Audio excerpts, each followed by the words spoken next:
Mikee P, Mike Probosi in the Money Media Players Podcast. Special show this week for Colonial Downs. They got their big weekend coming up, the Old Dominion Derby, as well as the Oaks. But there's 6 stakes races on Saturday, so we have to bring in Michael Domabyl, who is the InTheMoneyPodcast.com expert for Colonial. Michael, how's things been? Things are good. Yeah, I've been able to get out to Colonial as well a few times this meet. I won't be able to make it there on Saturday, unfortunately, but yeah, it's great little track. If anyone's ever in the middle of nowhere, Virginia, I highly recommend stopping by. Yeah, but we got 6 stakes races on Saturday, which is could be the focus of a lot of horse players this weekend with Saratoga closed up shop and Del Mar winding down. So should be an interesting sequence. Yeah, if you like racing this weekend, we have 6 turf races to finish up the Colonial Downs card. We also have Kentucky Downs in full swing, and I know you're doing some analysis for that on InTheMoneyPodcast.com and picking tons of winners. I mean, really, is anybody hotter than you right now? Yeah, I mean, we had a good opening day at Kentucky Downs, 7 winners on top, which normally that track can produce some randomness, but we managed to find most of them. So yeah, handling double duty on the InTheMoneyPodcast.com with covering Colonial this weekend as well as Kentucky Downs. So hopefully the hot streak continues. Let's jump into the pick 6 for Saturday, and we got 6 stakes races. Starts in race number 5. You can play a 50-cent all stakes Old Dominion 6, and that's a pick 6 with a 15% takeout. Of course, plenty of other pick bets to jump in and get involved in at Colonial. Michael, 2-year-olds going in this Kitten's Joy here in race number 5. Mount is 16th. I think you told me offline you were interested in a price in this race, so let's kick it off. Yeah, I'm not sure how big of price he'll end up being, but I like the number 6 Tough Critic in this spot. George Weaver has been pretty selective of which of his 2-year-olds he brings down to Colonial to contest these stakes races, and he normally has big plans for them moving forward off this. He brought down No Name Mets and Governor Sam, who both went on to win their prep race and go into the Breeders' Cup off of efforts at Colonial Downs. And so I think the fact that he brought Tough Critic in to contest this Kitten's Joy Stakes is worth noting. I don't know. Yeah, like I said, I don't know if he's going to be 8-1 morning line because he really makes a ton of sense.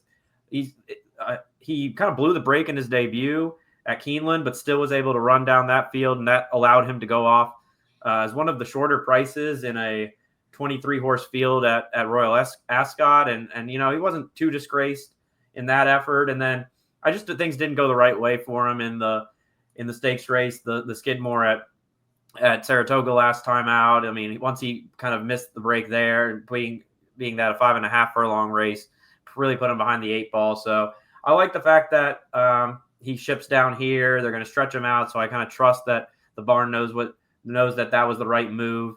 As there's another 5.5 furlong race on the card that he could have been in. So I really like him here. There looks to be some pace, and so even if he doesn't break as well, he can still sit behind and make a run. So he's going to be my top pick. If I had to pick one of the horses that have speed to put on the A line with him, it would be the number 1 Casa Cielo, who's drawn well on the inside, has a win over the course, going a route of ground as well, and beat a horse named To Hold the King, who came back to cross the wire first in a maiden race last time out, but ultimately was disqualified. So at least the form of that race has held up pretty well, and he's drawn well on the inside. So 1 and 6 for me to kick it off. If I'm playing the Old Dominion 6, those are probably the only 2 I use just to try to keep the ticket tight, as there's pretty few short prices that are going to be pretty formidable on the rest of the card. Yeah, I agree on some of your thoughts here. Interesting, Tough Critic. Faced a couple really nice ones there in that August 16th race. Bobrovsky has turned out to be a pretty nice 2-year-old so far. And a monster, very, very speedy type. I remember that race. I actually had that horse in that race, and it was amazing. He got run down. They went quick early. He just got picked off late, but this horse really had no chance. And I know the Spirit of New York is a well-regarded horse. So that's a tough race that one comes out of. I want your take on the 5, JJ Gray. I know this horse is entering at Kentucky Downs also over the weekend. And the McPeak 2-year-olds have been very good. If you watch that trip first time out, I know that this was a maiden optional claiming type race on August 2nd here, but That was quite the trip there from the 11 hole. And this one, was, I think, settled early and then kind of got overwhelmed on the turn. But really, for a first timer, took it all in stride there and ended up winning as the 4-5 favorite. So interesting that they show up here. I'm not sure that I thought the adversity that this horse faced first out, going long first time and had plenty of interesting things happen during the race. Any thoughts on that horse? Because you didn't mention that one. Yeah, I think I'll take a wait and see approach with that one. Just given the class level of that race, I didn't think that field was the toughest overall. So I preferred the horses coming out of what I thought was a tougher maiden special at Colonial, and then those stakes races that Tough Critic obviously has come out of the toughest races. If you can get I had a fair value on him at 7-2. So if you can get around that price, I think that's a good bet. Of the short prices, I would probably take Jutland over JJ Gray or Kid Charlemagne, who's trying the turf for the first time. Just given that he's also coming out of a stakes race, didn't get much pace to run into last time out, and Kelsey Danner is really good with 2-year-olds. But I would probably relegate him to a backup and really try to get the 1-6 home. Yeah, that 7 comes out of a pretty nice race up at Woodbine. That 2-out hero seems to be a pretty nice and progressive one that won that race. Let's go to race number 6, and this is a 1.5 mile here, Colonial Cup. And Michael, a lot of these horses, it looks to me, could be a little suspect at this 1.5 mile distance. I like a little bit of a price here in the 6 Safe Trip Home. Won a Mile 3 Ace race at Churchill on June the 8th, and that was a pretty nice race. And there was a dogfight to the wire there. That figure came up really well. Hasn't been seen since, but if you look back at this horse's line, faced a horse in Tucson at Keeneland back in April. That horse was very up close to the pace. Freedom's Way ended up racing pretty well coming out of that race. Faced Mercanti back in December of last year, and that horse has proven to be pretty sharp so far. So I like this horse's class lines. I don't necessarily love the layoff, but I do think he wants the distance. He's 10-1 morning line. I think that he has a big chance to win. Any thoughts on that one, or you like somebody else?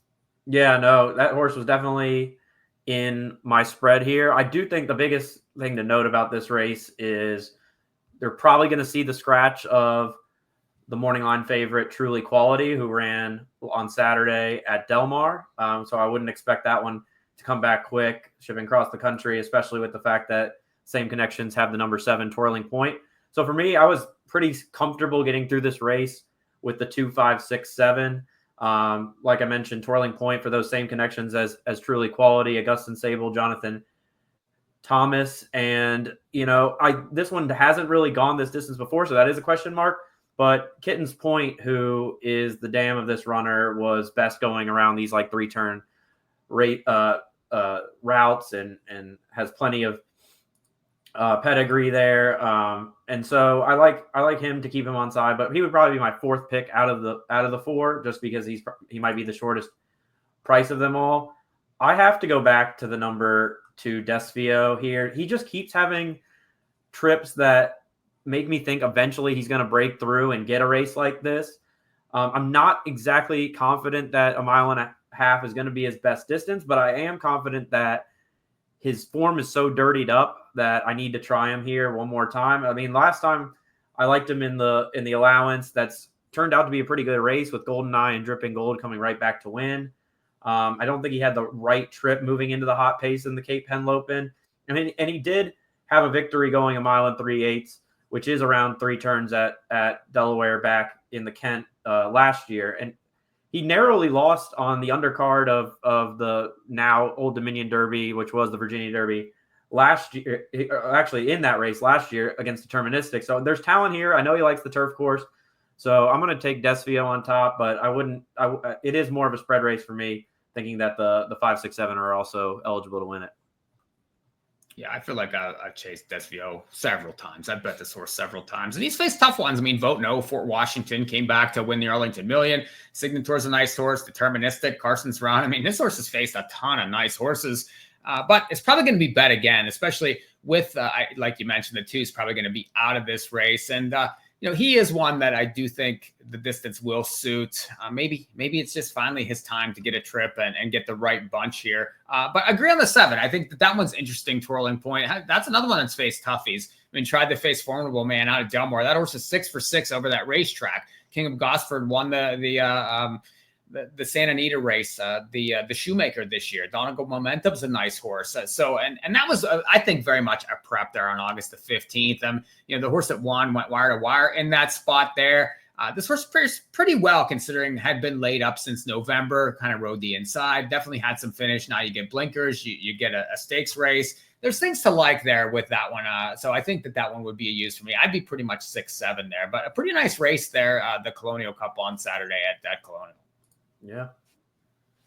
Jump to race 7. We got 2-year-olds again here, and this is it's a stakes race. They're going 5.5 here, though, Michael. Another really pretty wide open race. Do you think that the morning line on the 6 at 5-1, they'll get anywhere close to that, given that big figure last time? Yeah, I think maybe 7-2, 3-1. I don't necessarily think he can be too short, given the fact that Wesley Ward has 2 in here that are drawn to run. I actually think that Rogue Legend, the number 8 for Wesley, is going to be pretty tough here. This horse was right close to being favored in the Windsor Castle, which was a 23 horse field at Royal Ascot, and he ran pretty well because he was on the far side, which was not the side of the race where the winner came from, and was second over on that side. So and Resolute Racing, they've brought a couple to Colonial, and they've always been well met. I think about the fact that when they brought Verifier here on the Virginia Derby undercard, he won pretty impressively. So I do like Rogue Legend here as my main play, and then I would back up with the 4, 5, 6 because these 2-year-olds, there's a lot of them that have speed early, but you don't really know which one's going to get the lead. And I think those 3 are all eligible to kind of speed pop this field. So those would be my backups. And then I'm kind of a little bit wary of the number 1 Gypsy Art, who's the other Wesley Ward in here. Seems to be working pretty well at Keeneland, coming in for his debut. And the fact that this race has kind of been pretty productive when it comes to leapfrogging into the Breeders' Cup Juvenile Turf Sprint. Wesley actually made this move with a horse named Four Wheel Drive back in 2019, where he debuted him in the Rosies and then went straight to the Breeders' Cup Juvenile Turf Sprint and ultimately won that race as well. So definitely take note of the board on Gypsy Art. If he gets bet pretty heavily, then he's going to be live here. Yeah, I agree on Rogue Legend. I do think that one, you get Kendrick there. I wonder if Wesley shows up with both of these in here. I'd be curious to see because, he enters a lot of horses and scratches and kind of picks spots and things like that. And first timer from the rail versus nice ones could be a recipe for a scratch. We'll see, though. And it's interesting that they go in this spot for that horse. I do think that the 6 is a must use, though, coming off that big figure there. And, faced pretty nice ones there in that Gulfstream stake there back in May. I know Lenny Lou went over to Royal Ascot coming out of that race. So the fact that this one came back at Monmouth, now it was Monmouth, to pop an 80 buyer figure as a 2-year-old filly at Monmouth in a 5 furlong turf race. That's pretty large there. I'm not sure if that could be a little questionable, but if she repeats that effort there, I do think, I know that she's a filly facing, some boys here, but she's fast. And when you get these 2-year-old sprinters and things like that, I don't think that that's a negative. Honestly, I do think that these types can compete versus the boys, especially at this distance, the young 2-year-olds. I don't mind taking a filly versus these kinds. Yeah. I think the question is really going to be whether there's enough other horses that press her on the front end. Because the race she won, it wasn't too contested of a pace early on. The number did come back fast, but there's going to be other speed in the race. And I do think out of the horses that are assembled to run here, Rogue Legend looks the best for a kind of a stalking 5.5 furlong, whereas a lot of these others kind of just speed popped a 5 furlong race on to break their maiden. So that's why I ultimately landed on the 8. But like I said, I'd use the 4, 5, 6 as backups. One price I did kind of peek at in the race was the 9 Red Lad. I know you like Tough Critic. This horse faced Tough Critic back at Keeneland in April.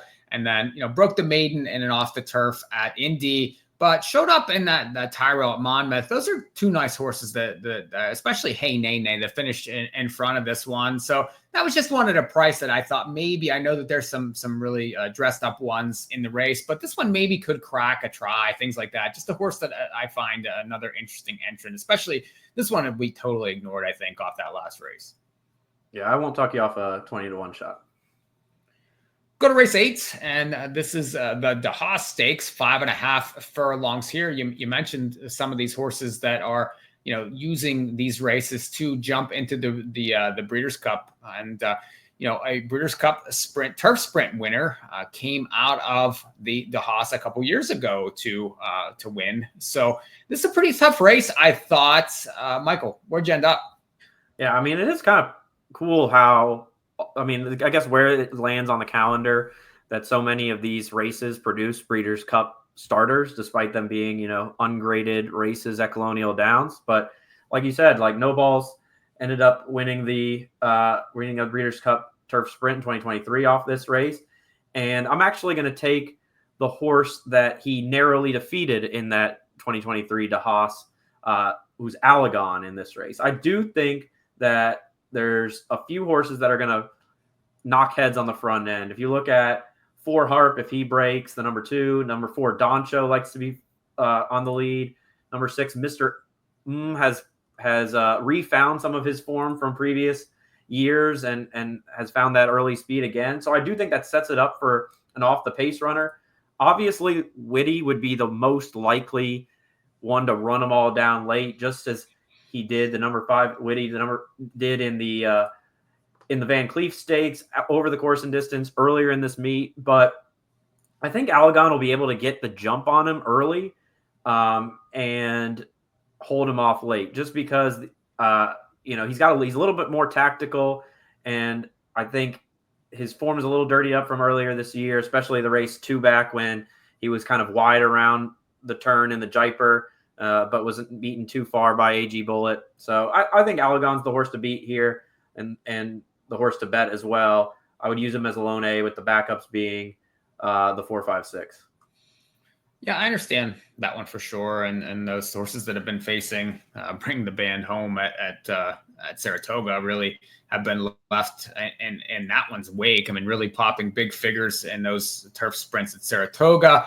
I do think that the Haas would be proud at some of these horses coming back in this race, especially, you mentioned, the 9 who's raced in this race prior. Well, look at the 7 Oceanic, who won this race back in 2022. Very De Haas-like indeed. Shows up in this race, second off a double bar layoff, and just had no chance in that Ellis race on August the 8th. So I do think that, the winner of that race, Doncho, could be tough in here. If you look, that one set a new course record in that spot at Ellis. Speedy, maybe that was second time over the grass for Michelle Lovell, who can move horses up for sure, and I know it was only 5 for 64 this year, but she can bring a nice one. And it's interesting, they were entered last weekend also with this horse and end up in this spot. So I do think that could be speed and could just keep going here. We'll see. This is a nice race. I think Witty's usable. I think the 7's usable. And I do think your horse is also usable. It's just a matter of who gets the right trip. And really, a lot of these are old, turf sprinting types that on their day can really beat. I'd probably be heavy 4 on the top end, but I would use the 5. I'd use the 7. I'd use the 9 in here. Yeah, I think my thoughts is, like to your point, I think Allegon's going to get the right trip. So I'll use him as an A. And then Witty's obviously dangerous to run them all down. And then if one of the 2 of Doncho or Mr.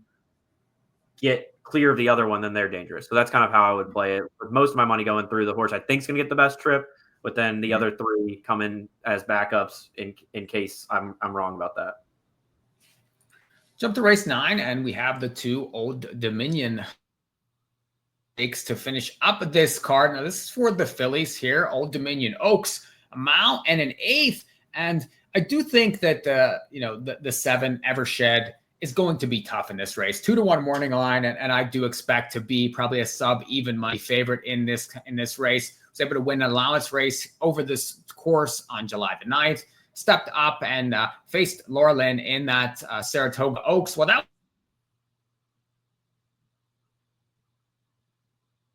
one has yet to lose to that crush. You like her, or what's your thoughts here? Yeah, I think I would be pretty surprised if one of the two of Evershed and the number 10 Will Then doesn't win this event. And just for the sake of taking the one of that's I think is going to be the bigger price, I'll put the number 10 Will Then on top.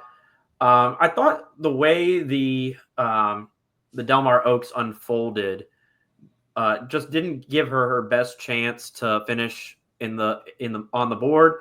She was kind of 2 to 3 wide around the turn, and it was a relatively quick pace where the eventual winner got to sneak up the rail, and she kind of battled on pretty closely with Thought Process, who was the big favorite in that event, and that was even despite the fact she kind of had to pick a new path about mid-stretch. I don't think it stopped her momentum that much, but she had to pick a new path to rally down, and wasn't beaten by that much versus Thought Process, who would probably be a heavy favorite in this spot. I think the post isn't ideal, but it is a decent run into the first turn with them going 1 mile and an 1/8 at Colonial versus a mile or 1 mile and a 16th. So I trust that she'll be able to get over and get a good stalking trip. And I know it's not very of a creative opinion, but I think one of the 7 or 10 will win. Yeah, I agree. I just think that they're classier, they're faster than these, and a lot of these other ones. I mean, they sort of take turns beating each other a little bit. You have some horses stepping up for main specials and 2 life spots, and they're definitely going to have to get a lot faster to beat one of the top 2 there. The 10 is a little iffy for me, and I understand that one on a class standpoint, but so far this year, this one doesn't seem to have taken that step forward, and now has faced tougher horses, obviously. I mean, the Del Mar Oaks was a really nice race. Thought Process, lost to Nitrogen at Churchill there in the Edgewood. So those are all much better horses than these horses. I just think the upside of the 7, might be a little more here, especially a nice win over the course. That was versus older horses, and then, showed up pretty well in a fast race at Saratoga. So I probably would be very heavy 7. I mean, I understand your 10, but I do think that the 7 is, you mentioned uncreative for sure. That one will be bad and be difficult to beat there, I think, in that Old Dominion Oaks on Saturday. Go to the last, and it's the Old Dominion Derby. You mentioned former Virginia Derby. They switched that to a dirt race this year as a Kentucky Derby prep.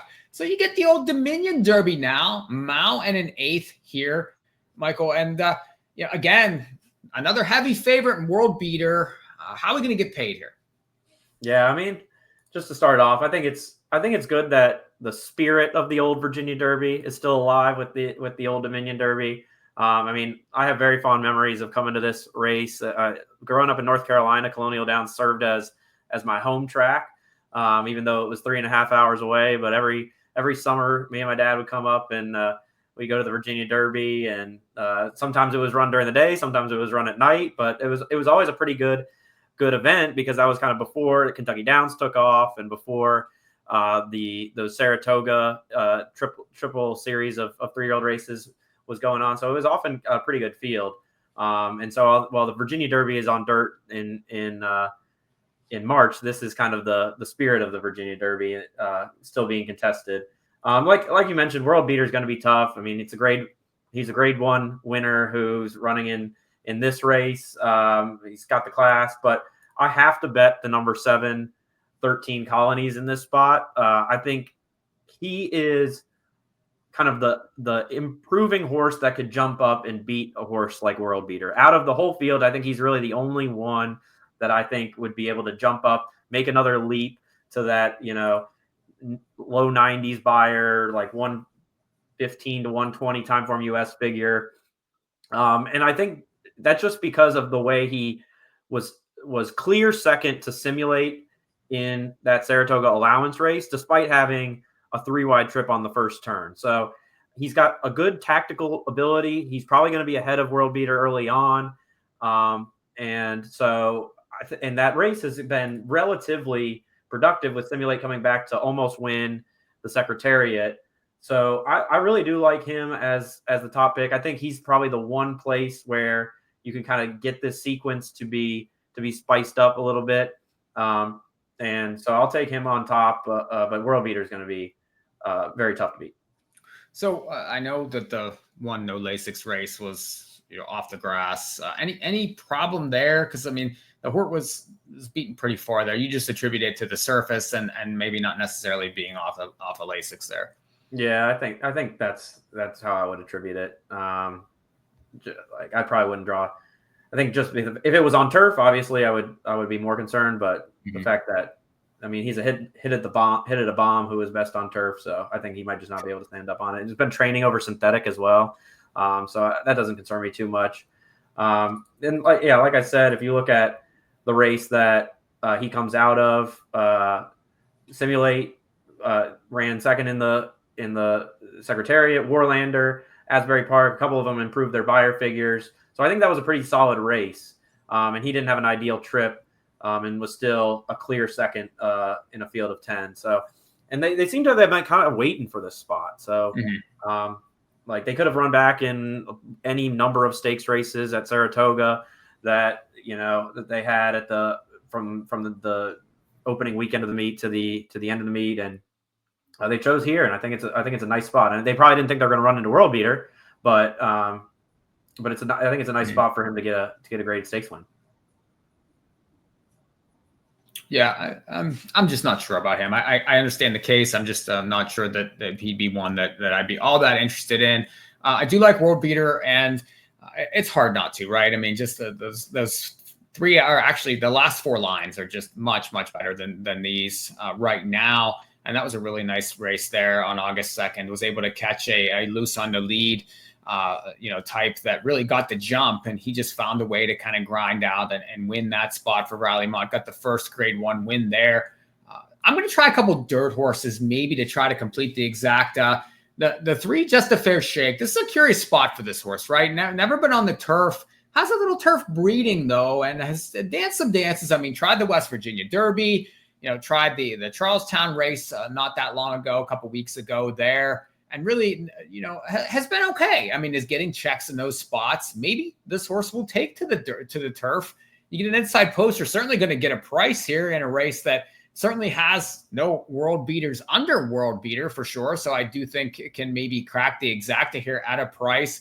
And then, I do think that the 8 is another horse that I'm interested in on the underneath side. Another dirt horse that shows up for McPeak. It's just another curious entry in here over the grass and has raced well over this racetrack. Could certainly improve here with a stalking type trip.